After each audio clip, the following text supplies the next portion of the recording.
মধ্যপ্রাচ্যে যুদ্ধের প্রভাবে আমদানিকৃত জ্বালানি সহ পণ্যের দাম দ্বিগুণ হয়ে গেছে বলে জানিয়েছেন বাণিজ্যমন্ত্রী আব্দুল মুক্তাদির। এতে সরকারের জন্য আমদানি ব্যয় মেটানো কঠিন হয়ে পড়েছে বলেও উল্লেখ করেন তিনি। রাজধানীর একটি হোটেলে ডিসিসিআই আয়োজিত প্রাক বাজেট আলোচনায় এসব কথা বলেন তিনি।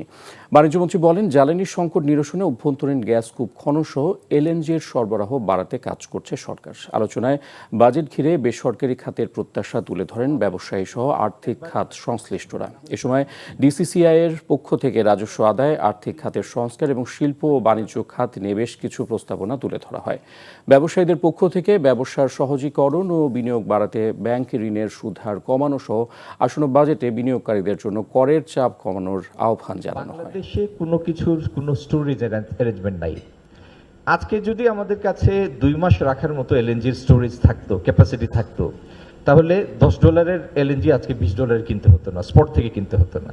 স্পট থেকে যখনই আপনি কিনতে যান, আপনি তো সব থেকে বড় বিপদগ্রস্ত লোক, তো আপনি সেই প্রাইস পে করেই আপনার বিপদের প্রায়শ্চিত্ত চুকাতে হয়।